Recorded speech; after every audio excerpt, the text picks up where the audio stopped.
안녕하세요. 뿌리 깊은 나무 학원입니다. 양명고 1학기 수학시험은 중간고사와 기말고사 모두 쉬운 문제보다 실력과 심화 문제의 비중이 훨씬 높았습니다. 뿌리 깊은 나무 학원입니다. 중간고사는 인수분해와 폭소수, 2차 함수에서 복잡한 식을 끝까지 다루는 힘이 필요했고요. 기말고사는 경우의 수와 순열, 행렬에서 여러 조건을 나누고 규칙을 정확하게 판단하는 능력이 더 중요했습니다. 두 시험 모두 실력과 심화 문항이 80%를 넘었기 때문에 기본 유형만 안정적으로 풀어서는 상위권까지 올라가기 쉽지 않은 구조였습니다. 화면을 보면서 두 시험이 어떻게 달랐는지 살펴보겠습니다. 중간고사와 기말고사는 모두 21문항씩 출제되었습니다. 중간고사는 실력과 심화 문항을 합치면 18문항으로 전체의 85.7%를 차지했습니다. 기말고사도 실력과 심화가 17문항 81% 수준이었습니다. 중간고사에서는 대수 연산과 함수 추론의 깊이가 부담이었다면 기말고사에서는 조건 분류와 행렬의 성질을 끝까지 따라가는 과정이 더 까다로웠습니다.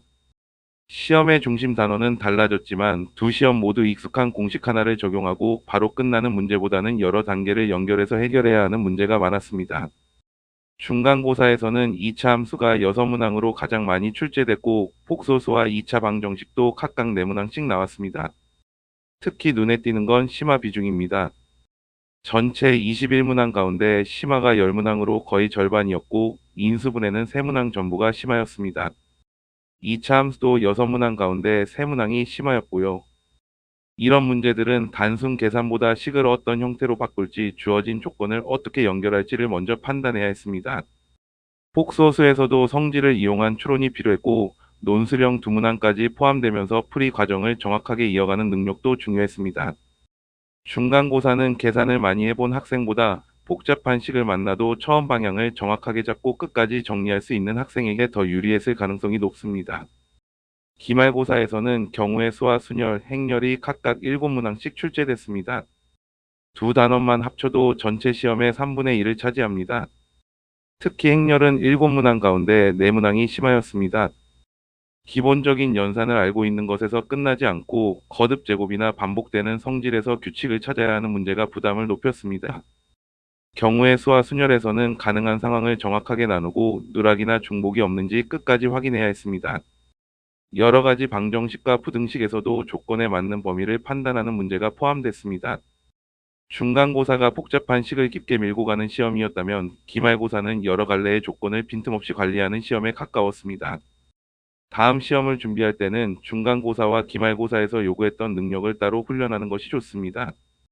인수분해와 폭소수, 2차 함수는 식을 빠르게 처리하는 것뿐 아니라 조건이 달라졌을 때 어떤 변형을 사용할지 스스로 판단하는 연습이 필요합니다.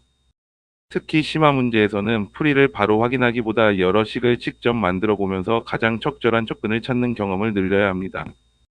기말고사의 핵심이었던 순열과 행렬은 다른 방식으로 준비해야 합니다. 순열은 가능한 경우를 직접 나누고 빠진 조건이 없는지 점검하는 습관을 만들고 행렬은 기본 연산 이후에 반복되는 성질과 규칙까지 분석해보는 연습이 필요합니다. 양명고처럼 실력과 심화 문제가 80% 이상을 차지하는 시험에서는 어려운 문제만 따로 푸는 것보다 정해진 시간 안에 한 세트를 끝까지 풀어보는 실전 연습도 중요합니다. 이번 1학기 시험 치르느라 고생 많으셨습니다. 다음 시험에서는 복잡한 대수 연산을 정확하게 처리하는 힘과 순열 행렬의 조건과 규칙을 끝까지 정리하는 힘을 함께 준비해 보시기 바랍니다. 이상 뿌리 깊은 나무 학원이었습니다. 감사합니다.